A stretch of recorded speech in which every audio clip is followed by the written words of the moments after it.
The stage has been set. Boston versus Philadelphia, once again in the second round.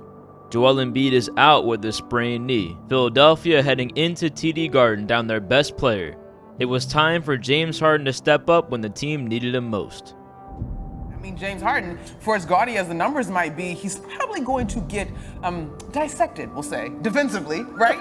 What have you seen in the last few years that leads you to believe that James Harden for Dallas, like belly laugh. back the clock? I love you, but I think you are out of your mind. I don't think you're crazy. I think it's unlikely, but I don't think you're crazy. Nick thinks you're crazy. Marks the defense of Horford. Difference of 2 seconds, game clock and shot clock. Harden sizing up Horford. It's a three. Good! Oh, shot clock at 7. Read the screen, simple away, and good! Harden on the move. One move to tie the game! It's a 3-up Max's Playoff screens, right? It's a 3. Good! Sizing up Horford. It's a 3. Good! James Harden last night was absolutely electric, and in my opinion, may have just had the best game of his long playoff career. 45 points on the road, missing his running mate, just an absolutely gutsy performance by James Harden. Today, we will be breaking down all 45 points by James Harden last night and what it means for Philadelphia moving forward. James Harden starts off the ball into a handoff to gain momentum and then comes off the screen and creates just enough space to get the step-back mid-range jump shot. More of the same, Harden reintroduced the step-back mid-range shot early in the regular season, and it's important that he rediscovered it last night. This time he uses his screen at midcourt to get smart on his back. Harden always does a great job of navigating traffic in the paint. He sees nothing is there for the roll man, so he spins into the step back, a beautiful move. Another screen at midcourt for Harden. Since Harden has already done a great job of setting up shots in the paint, this helps him set up the patented step back 3. The Celtics are in love with drop coverage as a defensive scheme on the pick and roll. Harden is already cooking, and he sees how much space Horford is giving him coming off of the screen. A red-hot Harden dribbling into a wide-open 3. Harden forces the defender to switch, breaking him down in isolation, gets into the paint, and uses the step back to get a clean 10-footer. Once again, Harden finds the man he wants on defense and does more of the same. This time he gets deeper into the paint after breaking down the defender, pulling out the floater over Robert Williams. By this point in the game, Harden is absolutely cooking. He once again identifies drop coverage and pulls a quick triple off of the screen. It's not often you see Harden post up, but this time he uses his strength advantage over Marcus, gets Marcus on his hip, and is able to finish strong through contact. Here's another look at Harden abusing drop coverage. Instead of pulling the 3, Harden wanders inside the arc and puts Horford to sleep with some rhythm dribbles and gets the step back mid-range jumper to fall. This right here is my favorite addition to James Harden's game.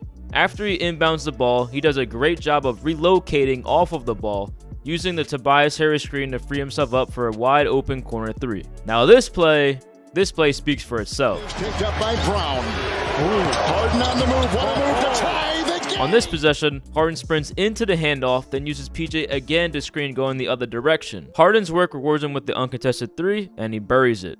And finally, Harden's biggest bucket of the night.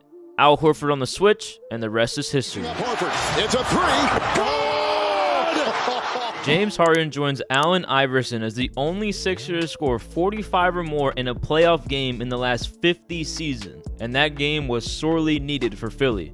In my opinion, this really felt like one of the best moments of Harden's playoff career. He's had a lot of good moments in the playoffs, he scored a lot of points, but given the implications of Philadelphia's shortcomings in the second round so far, then you have to factor in that Joel Embiid, his best teammate, is out of the game. Going into Boston on the road and stealing Game 1 gives the Sixers some crucial leverage in the series. What impressed me the most about Harden's performance in Game 1 last night was his effectiveness inside of the three-point line. In the series against the Brooklyn Nets, Harden struggled mightily shooting inside the arc, shooting just 9 for 34 on 2-point shots, which is a measly 26.5%. In Game 1 last night versus Boston, he shot 10 for 16, which is a massive difference. The threes are great when they're going in for Harden, but the biggest thing is if he can finish around the rim and finish shots inside of the paint. If that continues to go off for Harden, the offense is going to be wide open for Philadelphia when Joel Embiid returns to the lineup. As fantastic as Harden was, the other guys really stepped up big time in the absence of the big fella. Tobias down the stretch had some huge buckets for the 76ers. He finished on the night with 18 points, 5 rebounds, 3 assists, a block, and a steal, shooting 50% from the field and 40% from 3. Tyrese Maxey has struggled against the Boston Celtics over the course of his career, but tonight, he played much better. He finished with 26 points, as well as grabbing 4 steals, one of those steals honestly being one of the craziest plays I've seen in the playoffs. A big mess up by Malcolm Brogdon. Paul Reed was massive down the stretch for Philadelphia as well. He went 4 for 4 from the free throw line in crunch time in the fourth quarter, helping Philadelphia ice the game. He finished the night with 10 points and 13 boards in the absence of Joel Embiid. And also, DeAnthony Melton provided a big spark off of the bench, knocking down 5 triples and notching 17 points for Philadelphia.